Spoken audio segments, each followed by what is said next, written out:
L'univers, le sujet de la sexualité, c'est quelque chose qu'on parle beaucoup entre femmes dans le processus d'origine qui fait partie intégrante du processus de guérison féminine, de comprendre qu'est-ce que c'est vraiment la sexualité, de comprendre qu'est-ce que c'est vraiment l'énergie sexuelle, ses implications, ses conséquences, etc., etc. Puis, un des processus de reconnexion à soi, c'est d'être capable de digérer son passé intime, d'être capable d'intégrer son passé, de faire la paix avec son passé, de comprendre le pourquoi et d'être consciente des différents contrats qu'on a eus, des différents hommes qu'on a laissés entrer à l'intérieur de nous, qui laissent des empreintes dans notre utérus, dans notre womb, dans les espaces intimes de notre féminité, etc., etc. Et donc, la sexualité, c'est vraiment au cœur de notre expérience humaine, c'est au cœur de notre féminité, c'est au cœur de notre compréhension et incarnation et qu'est-ce que c'est vraiment d'être une femme et d'incarner pleinement ce que c'est qu'être une femme. Et donc, souvent, quand on commence, le premier niveau qu'on arrive, quand on parle de sexualité, c'est beaucoup la déconstruction qui se fait chez les femmes qu'on rencontre, qui a été moi-même mon processus, c'est la relation à la sexualité. Souvent, les femmes, puis c'est ce qu'on nous enseigne, puis c'est aussi la culture dans l'éthos, dans la société dans laquelle on vit, c'est vraiment toute la pornographie, puis la culture de la pornographie. Et même si ce n'est pas relié à une consommation directe, la pornographie, c'est partout. Les publicités, la culture, les annonces, le type de femme qu'on présente, il y a toujours une relation, une connotation, une forme pornographique de la présentation du corps féminin, etc., etc. Je suis certaine que vous me suivez. Et donc, la première étape de déconstruction ou de prise de conscience, j'ai envie de dire, par rapport à la sexualité, c'est vraiment de se rendre compte à quel point il y a une addiction à la sexualité. Et quand je parle de sexualité, je l'appelle sexualité de friction, mais voyez-le comme une sexualité juste sans amour, du sexe pour du sexe, ou est-ce que c'est comme une baise, ou est-ce qu'il n'y a pas du tout de relation consciente à partir d'une connexion intime à son corps, à soi-même, et l'autre personne également une connexion à elle-même. Et donc, deux personnes dans une relation consciente apprennent à se rencontrer dans un processus conscient. Mais je parle vraiment de cette sexualité-là qui est juste hard, du hard sex, ou est-ce que c'est juste pour se faire défoncer ou décharger très vite. Donc, je parle vraiment de la sexualité de surface, de friction, sans amour, qui est juste pour avoir un high. Et ce qui se passe beaucoup dans les cercles de lune ou dans les consultations ou dans les processus de reconnexion soi avec les femmes que je rencontre, il y a vraiment une détoxification par rapport à la sexualité. C'est-à-dire que la femme, de manière générale, on est addict à la sexualité. La sexualité, c'est comme si ça vient combler un vide à laquelle on n'est pas capable de toucher, de comprendre dans notre expérience humaine à un niveau très profond. Et ce type de sexualité-là vient vraiment remplir ce vide-là. Donc, si je n'ai pas mon sexe, si je n'ai pas ma baisse, si je n'ai pas ma relation sexuelle après un certain temps, je deviens comme une drug addict qui n'a pas sa drogue. Donc, il va aller chercher le besoin d'avoir sa relation sexuelle. Vous me suivez? Donc, c'est vraiment comme ça devient obsessif parce que c'est un peu comme la personne qui a vraiment besoin de sa baise pour relâcher, a vraiment besoin de sa baise pour décompresser. Parce qu'il y a tellement de pression dans notre corps, il y a tellement d'inflammation, il y a tellement de stress, il y a tellement de charge, on vit tellement avec de pression à l'intérieur de notre corps, il y a tellement cette pression-là qui est mise sous soupape, qui est réprimée dans notre corps, qu'est-ce qui fait que la sexualité est juste un outil pour décharger cette pression-là, décharger toute cette charge-là qu'on porte dans notre corps parce qu'on n'est pas capable de rester avec l'intensité de notre énergie, surtout de l'inflammation de notre énergie. Donc, ça crée vraiment où est-ce que la sexualité devient une décharge, en fait. Donc, on utilise souvent l'autre pour créer une relation de décharge. Donc, l'homme va utiliser l'espace féminin pour venir décharger son stress, son pression, tout ce qu'il vit. Et même chose dans le féminin, ce qui va se passer, c'est que cette friction-là va provoquer une surstimulation du système nerveux pour créer un relâchement artificiel parce qu'on n'est pas capable de vivre naturellement cette relaxation-là, ce relâchement. Donc, il doit être provoqué par la friction, par le high, jusqu'à temps que le système nerveux n'en peut plus, puis il relâche artificiellement. Donc, c'est vraiment une provocation dans notre système nerveux pour bypasser le relâchement, pour aller dans un high d'une inflammation, pour ne jamais ressentir ce qui se passe en dessous, le vide et le manque d'énergie qui se trouve là. Donc, c'est vraiment une provocation, une surstimulation du système nerveux qui, dans les deux cas, se vit de différentes façons chez l'homme et la femme. Mais ce qui se passe, c'est que cette sexualité-là ne nous ramène pas à nous-mêmes. Cette sexualité-là, ce qu'elle fait, c'est qu'elle vient créer une forme de dépendance dans lequel on a besoin, soit de l'homme ou soit de la femme, pour venir relâcher le stress qu'on a à l'intérieur de nous, dans notre système, parce que à l'intérieur de notre vie, de notre être, cette pression-là n'arrive pas à être déchargée en nous-mêmes.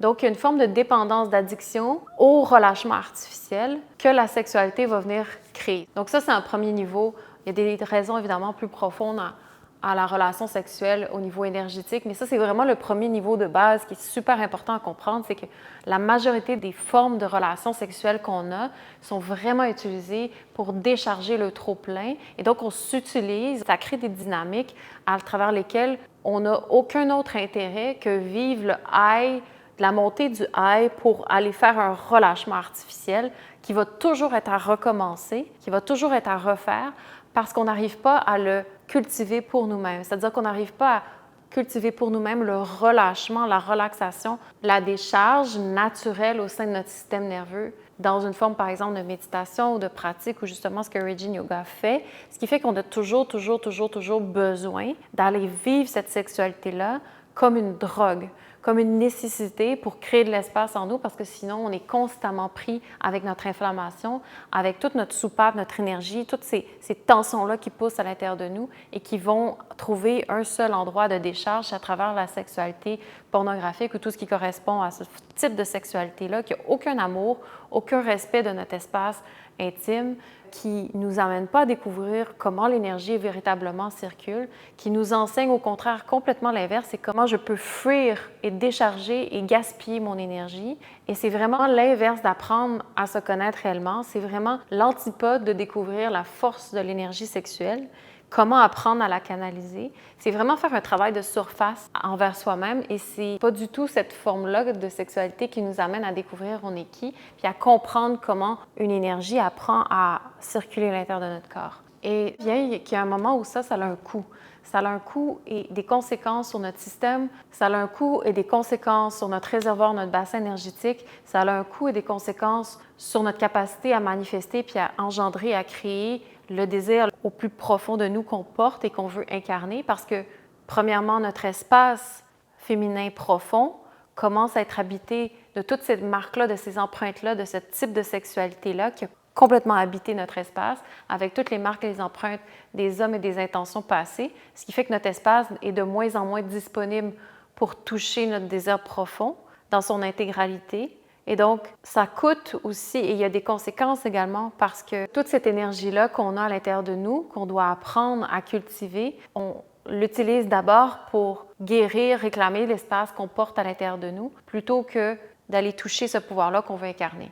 Et donc, ce qui fait que plus que le chemin avance, moins que cette énergie-là, elle est disponible pour manifester qu'est-ce qu'on a à manifester. Cette énergie-là, quand on apprend à faire le travail sur soi-même, est utilisée à la guérison, est utilisée à faire le ménage, à faire la paix avec son passé intime, ce qui est tout à fait correct. Mais à un moment donné, il vient un moment où on se rend compte que cette sexualité-là ne nous sert pas. Et au contraire, nous éloigne de nous-mêmes, elle coûte à notre système et il y a vraiment des conséquences à ça, c'est que c'est de plus en plus difficile après ça de revenir à soi-même. C'est de plus en plus difficile, éprouvant, complexe de faire le chemin de reconnecter à soi. Mais ce qui est important vraiment de comprendre, puis mon point, c'est de quand on est addict à la sexualité de friction, quand on est addict à ce type de sexualité-là, c'est qu'on est toujours en train de fuir la réalité à l'intérieur de nous. Ça veut dire qu'on est toujours en train de fuir qu'est-ce qui se passe à l'intérieur et comment cette énergie-là voudrait cultiver. Notre énergie sexuelle, c'est ça qu'on a de plus précieux dans notre vie. C'est ça qui nous amène à réaliser, à accomplir les choses les plus profondes et importantes qu'on a à toucher en nous-mêmes, pour nous-mêmes dans cette vie. Et quand on la gaspille continuellement comme ça, parce qu'une forme de sexualité comme ça, c'est vraiment pour gaspiller l'énergie. Ça ne nous amène pas à bâtir et cultiver quelque chose. C'est plus j'ai besoin d'une drogue et ça va être à recommencer quand je vais avoir besoin de ma drogue. Donc, une drogue, jamais ça nous amène à soi. Une drogue, c'est pour compenser une faille qui n'arrive pas à se stabiliser à l'intérieur de nous parce qu'on n'est pas à l'intérieur de nous. Donc, il n'y a pas de problème à être addict à quoi que ce soit. Il n'y a pas de problème d'avoir une dépendance à quoi que ce soit dans la vie. L'expérience humaine est un voyage très complexe, difficile, avec lequel des fois on a besoin d'avoir ces dépendances qui nous stabilisent dans notre vie peu importe la forme qu'elles prennent. Donc, il n'y a aucune critique au processus de dépendance à quoi que ce soit. Mais mon point, c'est vraiment d'amener l'attention à l'énergie sexuelle. L'énergie sexuelle, comme je disais, c'est ça qu'on a de plus précieux et quand c'est constamment déchargé, vidé et gaspillé dans ce type de sexualité-là, on n'arrive pas à la préserver, la maintenir et la contenir à l'intérieur de notre système pour comprendre qu'est-ce qui pousse vraiment à l'intérieur de nous, qu'est-ce qui se passe vraiment à un niveau plus profond, qu'est-ce qui se passe si cette énergie-là, elle n'était pas constamment en train d'être déchargée dans ce type de sexualité-là. Qu'est-ce qui se passait si on apprenait à la maintenir et à la garder à l'intérieur de soi un moment pour comprendre puis voir qu'est-ce qui se passe à un niveau plus profond si je ne suis pas en train constamment de nourrir cette forme de dépendance-là. Qu'est-ce qui se passerait? Donc, c'est une invitation que je vous lance. Qu'est-ce qui se passe si vous prenez 2 semaines, 3 semaines, 1 mois, 2 mois, 3 mois sans sexualité et que vous voyez qu'est-ce qui se passe à chaque fois qu'il y a cette urge-là, ce besoin-là d'avoir une relation sexuelle? Qu'est-ce qui se passe si vous maintenez cette énergie-là et que vous gardez ça à l'intérieur de vous et que vous découvrez l'intensité qui est là à l'intérieur de vous? La réalité de ce qui se passe s'il n'y a pas la dépendance pour venir relâcher la pression. Qu'est-ce qui se passe dans le système? Et c'est ça qui est intéressant parce que forcément, ce que ça nous amène à voir, c'est qu'il y a une forme d'intensité, une forme d'inflammation. En dessous, il y a un désir qui pousse. Il y a sûrement un appel en dessous qui n'est pas compris, quelque chose qui cherche à être mis en conscience.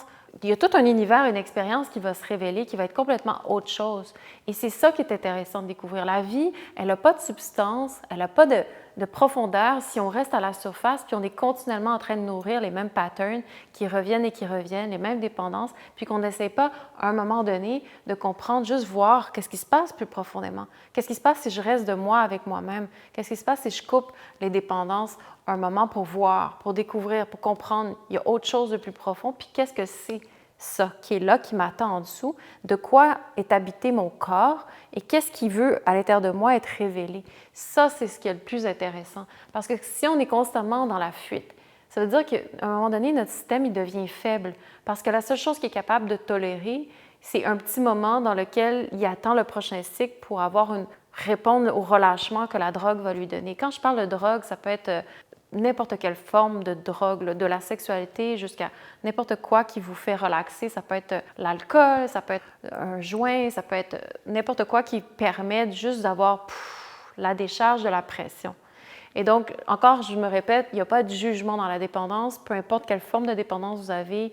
Pour moi, il n'y a aucune critique à avoir.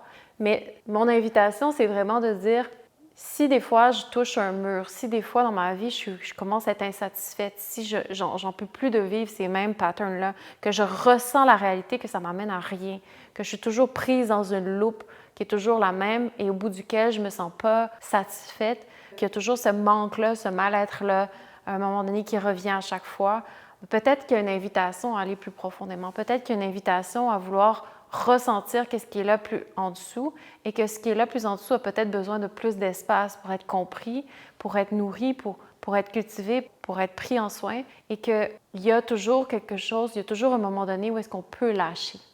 On peut découvrir quelque chose de plus profond et surtout pour une femme par rapport à la sexualité, une femme, c'est un espace d'accueil, on est un réceptacle, notre corps il est fait pour recevoir la vie, recevoir continuellement qu'est-ce qui veut émerger de nous. Et quand cet espace-là, il n'est pas pris soin, qu'on ne respecte pas le sacré de ce que c'est qu'avoir un espace d'accueil féminin, nos énergies féminines et tout ce qui se trouve à l'intérieur de nous, alors jamais ces espaces-là, ces beautés-là peuvent émerger parce qu'il y a constamment une relation de dépendance qui camoufle et qui vient bloquer.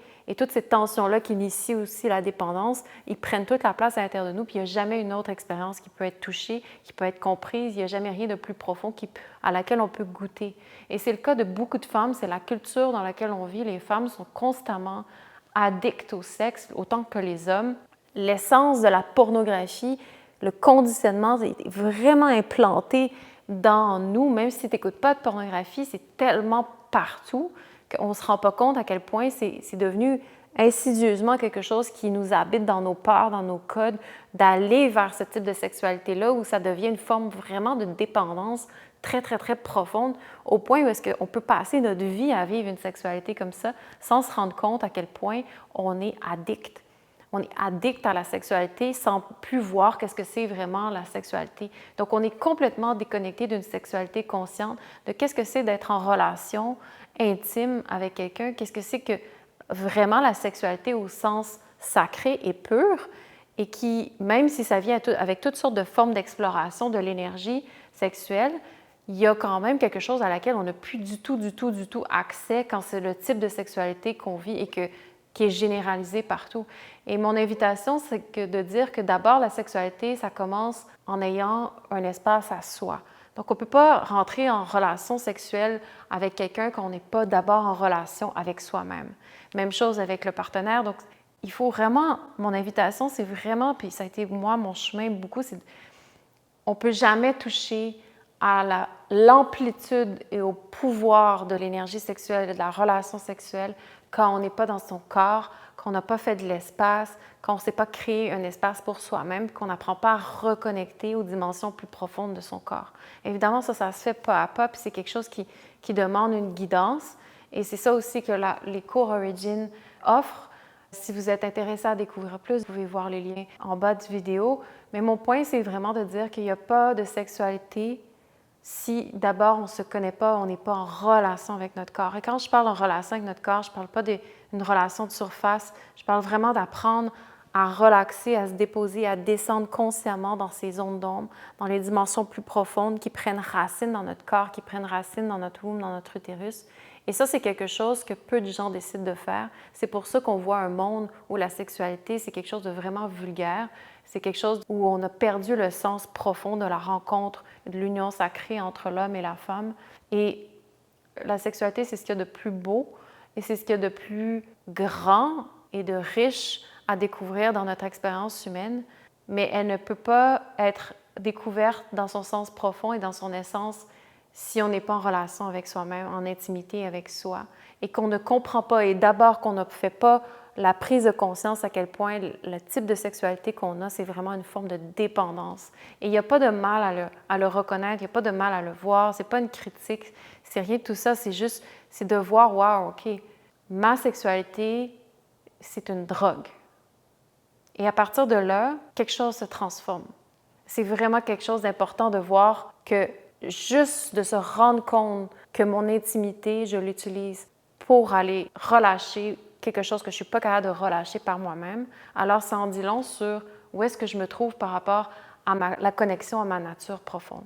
Et moi, c'est simplement ça que je souhaite amener, c'est de dire, peut-être qu'à un moment donné, ça, on en a marre, peut-être que ça, à un moment donné, on est fatigué de vivre cette expérience-là pour nous-mêmes et qu'il y a quelque chose de plus profond et de substance qui nous attend, qui nous appelle à l'intérieur de nous.